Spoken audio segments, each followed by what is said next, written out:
Warahmatullahi wabarakatuh. Bertemu kembali bersama saya Mang Maman di channel Pojok Tani. Untuk Anda yang senang berkebun, salah satu rekomendasi yang harus ditanam adalah tomat ya. Karena kita bisa tanam tomat itu tanpa memerlukan lahan yang luas, hanya dengan mengandalkan polybag seperti ini, kemudian ditanam di pekarangan rumah atau di lantai 2 rumah kita yang terbuka gitu ya. Nah, ini sudah bisa memenuhi kebutuhan pangan rumah tangga kita ya. Ini juga saya menanam tomat untuk kebutuhan rumah tangga ya. Nah, menanam tomat seperti ini mudah sekali ya sahabat. Jadi kunci utamanya yaitu media tanam ya. Kalau misalkan ingin tomat kita subur, media tanam yang baik akan menghasilkan pertumbuhan tomat yang baik.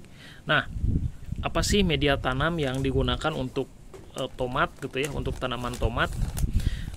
Tentunya media tanam yang kaya akan unsur hara ya, yang dibutuhkan oleh tanaman, kaya mikroorganisme gitu ya. Kita memastikan di dalamnya kaya mikroorganisme dan kayak fungisida kalau bisa ya, fungisida alami seperti trichoderma.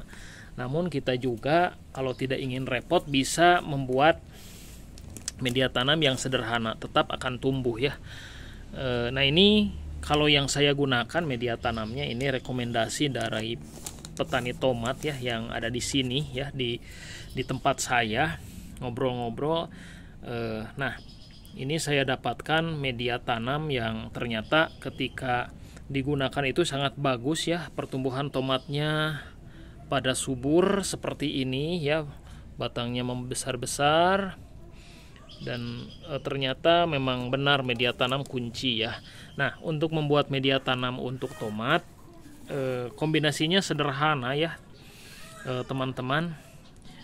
Yang pertama adalah tanah ya. Tanah bisa tanah apa saja sih sebenarnya, tapi saya rekomendasikan tanahnya itu tanah di bawah perakaran pohon bambu. Ini kebetulan saya gunakan tanah di bawah perakaran pohon bambu ya, lihat nih masih ada akar-akarnya ya, karena yang saya gunakan adalah tanah di bawah perakaran pohon bambu. Alasannya tanah di bawah perakaran pohon bambu itu kaya akan unsur hara ya, unsur hara yang dibutuhkan oleh tanaman, dan juga tanah di bawah perakaran bambu kaya akan jamur trichoderma yang bisa melindungi akar tanaman dari jamur-jamur patogen yang bisa menyerang akar. Nah, makanya alasan saya menggunakan tanah di bawah perakaran pohon bambu itu karena itu.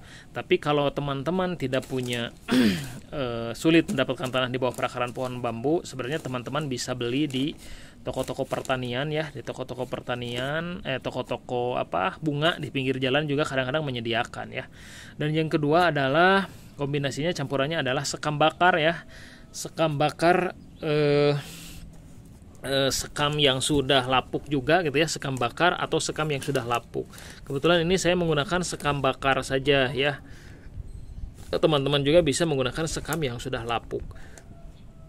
Sekam bakar ya, itu kaya akan unsur yang yang bisa menyuburkan tanah ya, bisa menyuburkan tanah. Kemudian si sekam itu bisa digunakan untuk rumah-rumah mikroorganisme tanah yang bermanfaat untuk memacu pertumbuhan tanaman. Makanya banyak petani yang menyarankan sekam bakar ya. Sekam mentah juga bisa digunakan karena kaya mengandung vitamin B ya, juga bisa membuat tanah gembur dan bisa memacu pertumbuhan tanaman ya, karena bisa menyehatkan akar karena mengandung banyak vitamin B.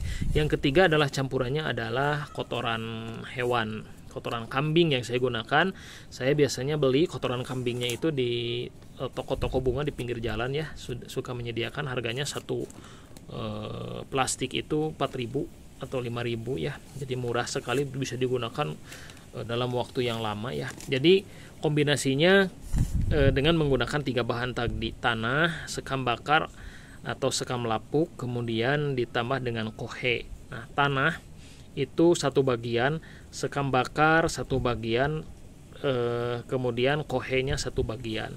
Kalau ingin menggunakan sekam lapuk tanah 1 bagian, sekam latuknya setengah bagian, sekam bakarnya setengah bagian, dan kohenya 1 bagian. Jadi perbandingannya 1 berbanding 1 berbanding 1, agar tidak terlalu poros ya, tidak terlalu poros. Nah, dengan dengan media tanam yang tadi dicampur, tidak perlu difermentasi ya, tidak perlu disimpan dulu. Karena biasanya yang penting kita menggunakan sekam benar-benar yang sudah lapuk, sekam bakarnya yang sudah tersimpan lah minimal 1 minggu ya, jangan langsung dadakan setelah dibakar baru digunakan. Kemudian tanahnya juga kita gunakan tanah yang bagus ya, kalau dari tanah akar bambu tidak perlu difermentasi. Jadi langsung dicampur, kemudian digunakan untuk media tanam seperti ini di polybag ya.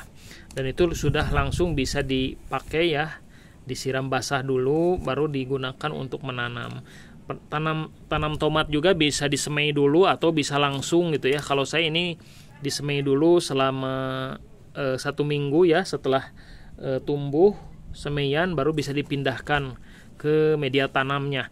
Dan penanamannya lebih baik itu di sore hari ya, di sore hari agar agar tanaman tidak terlalu stres ya. Pemupukan kita bisa menggunakan pupuk organik ya, dari kotoran hewan ya, dari kotoran hewan. Ini saya menggunakan pupuk organik dari kotoran hewan ya, dari kotoran kambing yang sudah serbuk ya, yang sudah bentuk serbuk. Itu 10 hari sekali ya bisa diaplikasikan. Ini bisa dikocor atau ditabur seperti ini ya. Kalau dikocor berarti ini harus dicampurkan dengan air. Perbandingannya ya 1 genggam dengan 1 liter air ya. Itu bisa dikocor setiap minggu. Seperti ini ya teman-teman. Jadi mudah sekali bertani di rumah, terutama bertani untuk kebutuhan dapur kita agar bisa menghemat biaya ya. Hobi kita tersalurkan untuk hal-hal yang bermanfaat. Terima kasih. Salam hijau. Salam petani.